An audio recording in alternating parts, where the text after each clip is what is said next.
নাহমাদুহু ওয়া নুসাল্লি রাসূলিহিল কারীম আম্মা বাদ। সম্মানিত হাজরিন, আমার দেশ এবং প্রবাসের সকল প্রিয় বন্ধুগণ, আমি আপনাদের সামনে গুরুত্বপূর্ণ একটি বিষয় নিয়ে উপস্থিত হয়েছি।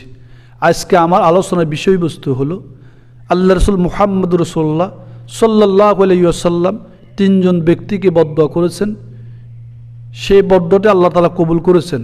সেই তিনজন ব্যক্তিকে কেন আল্লাহ রসুল বদদুয়া দিয়েছেন, কারণটা কি, এই ব্যাপারে আমি আলোচনা করব। তো রাসূল আরবি মুহাম্মদুর রাসূলুল্লাহ সাল্লাল্লাহু আলাইহি ওয়াসাল্লামের অসংখ্য হাদিসের মধ্যে থেকে একটি হাদিস আছে, যে হাদিসটি আল্লাহ রসুল একজন সাহাবী কাব ইবনে উযরা রাদিয়াল্লাহু তাআলা আনহু থেকে রওয়ায়েত। আল্লাহ রসুলের সাহাবী হযরত কাব ইবনে উযরা রাদিয়াল্লাহু তাআলা আনহু থেকে বর্ণিত, তিনি বলেন, একবার রাসূল করিম সাল্লাল্লাহু আলাইহি ওয়াসাল্লাম ইরশাদ করেন যে তোমরা মিম্বরের কাছে আসো, অর্থাৎ তোমরা মিম্বরের কিনারে আসো। রাসূল যখন জুমার দিন জুমার নামাজ পড়ার জন্য মিম্বরে আরোহণ করলেন, তো সাহাবীদেরকে বলল তোমরা মিম্বরে আসো। সাহাবায়ে কেরাম সকলে মিম্বরে আসলেন, অথবা সকল সাহাবায়ে কেরাম মিম্বরের নিকট এসে বসলেন। হুজুর পাক সাল্লাল্লাহু আলাইহি ওয়াসাল্লাম প্রথম সিঁড়িতে উঠে বললেন আমিন, দ্বিতীয় সিঁড়িতে আরোহণ করে বললেন আমিন, তৃতীয় সিঁড়িতে আরোহণ করে বললেন আমিন। রাসূল তিনটি সিঁড়িতে উঠছেন, তিন সিঁড়িতে আমিন বললেন।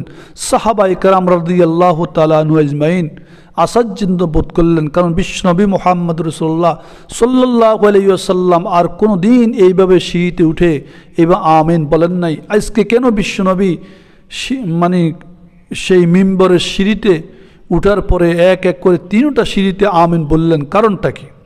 সাহাবায়ে কেরাম বললেন, আমরা বিশ্বনবী মুহাম্মদুর রাসূলুল্লাহ সাল্লাল্লাহু আলাইহি ওয়াসাল্লামকে অবশ্যই প্রশ্ন করব।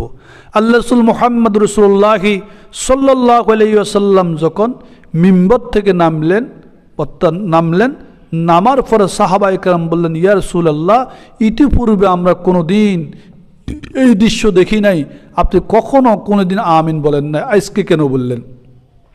সাহাবায়ে কেরামকে আল্লাহ রসুল মুহাম্মদুর রাসূলুল্লাহ সাল্লাল্লাহু আলাইহি ওয়াসাল্লাম বললেন, হ্যাঁ আমার সাহাবায়ে কেরাম শুনো, এই মুহূর্তে হযরত জিবরাইল আলাইহিস সালাতু ওয়াসসালাম আমার কাছে উপস্থিত হয়েছেন, এসেছেন। হযরত জিবরাইল আলাইহিস সালাতু ওয়াসসালাম এই মর্মে এসেছেন, তিনি তিনজন ব্যক্তির জন্য বদদুয়া করেছেন, আমি আমিন বলেছি। সেই তিনজন ব্যক্তিকে আমি যখন প্রথম সিঁড়িতে উঠলাম, আল্লাহ রাসূল মুহাম্মদুর রাসূলুল্লাহ সাল্লাল্লাহু আলাইহি ওয়াসাল্লাম বললেন, ইয়া রাসূলুল্লাহ, আপনার ওই সমস্ত উম্মতের ধ্বংস হয়ে যাক যারা পবিত্র মাহে রমজান পাওয়ার পরও তাদের গুনাহ খাতাগুলি ক্ষমা করা নিতে পারে নাই। নাউজুবিল্লাহ। রমজানুল কারীম কত গুরুত্বপূর্ণ মাস, রহমতের মাস, বরকতের মাস, নাজাতের মাস, অথচ আমরা পবিত্র মাহে রমজান ফেলে আমরা রমজানের কথা ভুলে যাই। রমজানুল কারীমে যদি আমরা গুনাহগুলো মাফ করে নিতে পারি, অবশ্যই আল্লাহ তাআলা আমাদের জন্য বহুত নেয়ামত রেখেছেন। এক, দুই নম্বরে বললেন, দ্বিতীয় সিঁড়িতে যখন উঠলাম, পা দিলাম, সাহাবা হযরত জিবরাইল আলাইহিস সালাম বললেন, ইয়া রাসূলুল্লাহ, আপনার ওই সমস্ত উম্মতগুলি ধ্বংস হয়ে যাক যাদের সামনে আপনার নাম উচ্চারণ করা হলো কিন্তু তারা আপনার উপর দুরূদ শরীফ পাঠ করেন নাই, এরাও ধ্বংস হয়ে যাক। তিন নম্বরে, ওই সমস্ত ব্যক্তি ধ্বংস হয়ে যাক যারা বিদ্যা মাতা পিতাকে পাওয়া সত্ত্বেও তারা তাদের গুনাহগুলা মাফ করা যেতে পারে নাই, তারাও হালাক হোক, ধ্বংস হোক। আমি বললাম আমিন, আমিন বললাম। অর্থাৎ রাসূল আরবি মুহাম্মদুর রাসূলুল্লাহ সাল্লাল্লাহু আলাইহি ওয়াসাল্লাম হযরত জিবরাইল আলাইহিস সালাতু ওয়াসসালামের সাথে একাত্মতা পোষণ করেছেন। অর্থাৎ জিবরাইল যে কথা বলেছেন আল্লাহ রসুল সেই কথাকে সমর্থন করেছেন, অর্থাৎ উভয়ই বদদুয়া করেছেন।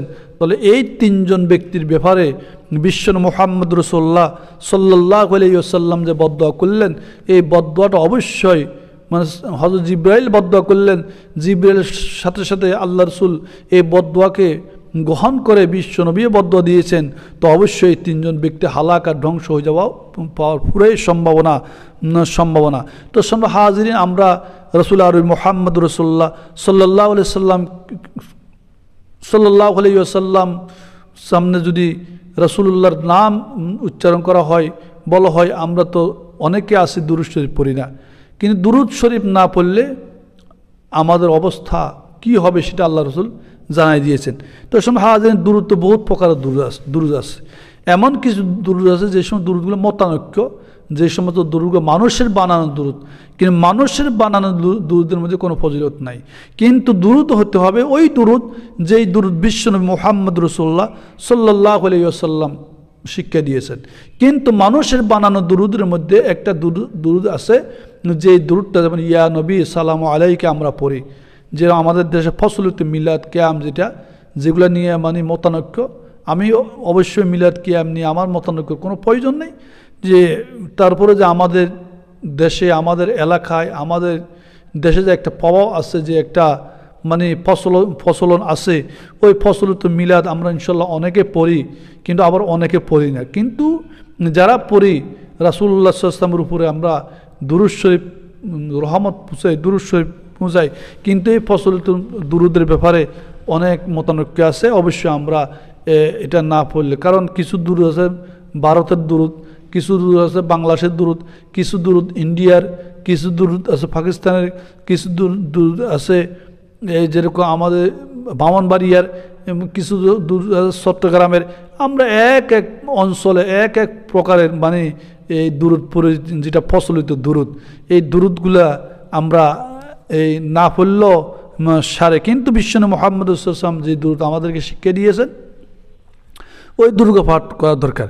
তো আমরা ফসল যে দুরূদ, তার মধ্যে একটা আছে ইয়া নবী সালামু আলাইকা, তারপর আরেকটি দুরূদ আছে নাফিয়ানা শাফিয়ানা মাওলানা মুহাম্মদ, আরেকটা দুরূদ সালাতুন ইয়া রাসূলুল্লাহ আলাইকুম সালামুন ইয়া হাবিবাল্লাহ আলাইকুম। এরকম কতগুলো দুরূদ আছে। এই দুরূদগুলো কিন্তু আসলে কোরআন ও হাদিসের কোথাও নাই, কিন্তু এগুলো বানানো দুরূদ, মানে বিভিন্ন এই বুজুর্গদের ওজিফা, তো সেটা নিয়ে মতানৈক্য আছে। কিন্তু আল্লাহ রসুল মুহাম্মদ সাল্লাল্লাহু আলাইহি ওয়াসাল্লাম যে দুরূদগুলো আমাদেরকে শিক্ষা দিয়েছেন, সেই দুরূদগুলো আমরা পড়া দরকার। যে দুরূদ ইব্রাহিম, দুরূদের মধ্যে সবচেয়ে গুরুত্বপূর্ণ দুরূদ ইব্রাহিম, যে দুরূদ কিন্তু নামাজের মাধ্যমে আমাদের জন্য সুন্নত মুআক্কাদা হিসাবে কারার দেওয়া হয়েছে। সুন্নত মুআক্কাদা হিসাবে আমরা মানে যেটা স্থায়িত্ব প্রত্যেকটি নামাজের মধ্যে, মানে প্রথম বৈঠক দ্বিতীয় বৈঠক দুরূদ ইব্রাহিম আছে, ওই দুরূদ ইব্রাহিমটা আমরা পড়ি। ওই দুরূদ ইব্রাহিম হলো হযরত ইব্রাহিম আলাইহিস সালাতু ওয়াস সালামের নামে ভূষিত ইব্রাহিম দুরূদ, যে আল্লাহুম্মা সাল্লি আলা মুহাম্মাদিন ওয়া আলা আলি মুহাম্মদ কামা সাল্লাইতা আলা ইব্রাহিম ওয়া আলা আলি ইব্রাহিম ইন্নাকা হামিদুম মাজিদ। আল্লাহুম্মা বারিক আলা মুহাম্মাদিন ওয়া আলা আলি মুহাম্মদ কামা বারাকতা আলা ইব্রাহিম ওয়া আলা আলি ইব্রাহিম ইন্নাকা হামিদুম মাজিদ। তো এই দুরূদটা আল্লাহ রসুল মুহাম্মদ রাসূলুল্লাহ সাল্লাল্লাহু আলাইহি ওয়াসাল্লাম আমাদেরকে হাদিয়া হিসাবে আমাদের সামনে পেশ করেছেন। এই জন্য অবশ্যই আমরা এই দুরূদের উপর আমল করব। এই দুরূদ সবচেয়ে গুরুত্বপূর্ণ দুরূদ, কিন্তু বিশ্বনবী হাজির নয়, নাজির নয়, বিশ্বনবী সর্বদা বিরাজমান নয়। আল্লাহ রসুল মুহাম্মদ সাল্লাল্লাহু আলাইহি ওয়াসাল্লাম হায়াতুন নবী, রাসূল জিন্দা নবী, রাসূল সাল্লাল্লাহু আলাইহি ওয়াসাল্লাম অক্ষত অবস্থায় মদিনাতে শুয়ে আছেন। আমরা যদি রাসূলুল্লাহর উপর দুরূদ পাঠ করি, আমাদের দুরূদগুলো আল্লাহ তাআলা ফেরেশতার মাধ্যমে রাসূলুল্লাহ মুহাম্মদ রাসূলুল্লাহ সাল্লাল্লাহু আলাইহি ওয়াসাল্লামের কাছে পৌঁছাই দিবেন। তো শুনুন হাজিরিন, সাহিহাইন ফেরেশতা আছে রাসূলুল্লাহর পক্ষ থেকে, আমাদের পক্ষে রাসূলুল্লাহর উপর দুরূদ পৌঁছানোর জন্য অবশ্যই আছে। রাসূল কি কবর থেকে আসতে পারেন নাই? আসেন না, এটা আমাদের ভুল কথা, ভুল ধারণা। তো এই জন্য এই আকীদা পোষণ আমরা কখনো করব না। কিন্তু আমাদের আকীদা হবে আমরা আহলে সুন্নাত ওয়াল জামাত, রাসূলুল্লাহ মুহাম্মদ রাসূলুল্লাহ সাল্লাল্লাহু আলাইহি ওয়াসাল্লাম সেই মদিনাতে অক্ষত অবস্থা আছেন, হায়াতুন নবী, জিন্দা নবী, কবর রাসূল অক্ষত অবস্থা, জীবিত অবস্থা আছেন। আমরা এই দোয়া, আমরা এটাকে মানে এই ঈমান আকীদা আমরা পোষণ করতে পারি, আকীদা পোষণ করব।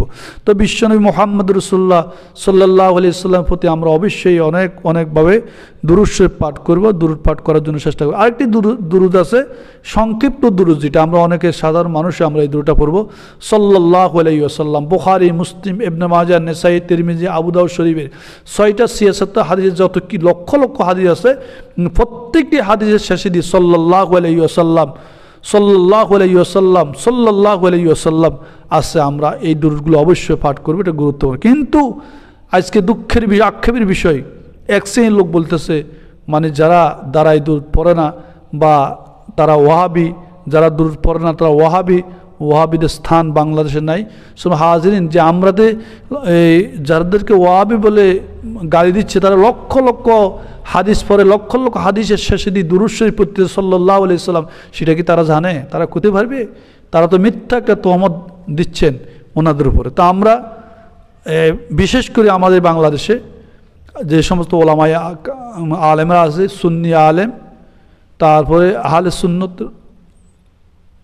আহলে সুন্নতের অন্তর্ভুক্ত আলেম, সুন্নি গরওয়ানার এবং ওয়াহাবি গরওয়ানার বলা হয়, যেটা আমরা যত ধরনের মুসলমান ইমানদার আছি না মানে আলেম ওলামা আছি, আমরা সবাই একে প্ল্যাটফর্ম চলার জন্য চেষ্টা করব। কেউ কাউকে গাইল করব না, হাইলে বুঝাই নিব, বুঝে শোনার ভিতরে আমরা কিভাবে মানে রাসূলুল্লাহর দুরূদ করি আমরা পড়তে পারি সেটাই আমরা চেষ্টা করব। কিন্তু কাউকে আমরা গালিগালাজ করব না এবং কারো প্রতি বিদ্রুপ করব না, কারো প্রতি কাউকে তুচ্ছ করে কথা বলবো না।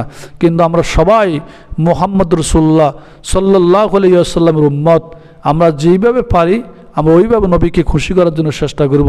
কিন্তু একটু চিন্তা ভাবনা করতে হবে কোনটা সহি কোনটা সহি নয়, কোনটা বেদাত কোনটা ভালো, সেই দিকে লক্ষ্য করে আমাদেরকে দুরূদ শরীফ পাঠ করার জন্য আমরা চেষ্টা করব। আল্লাহ রাব্বুল আলামিন আমাদেরকে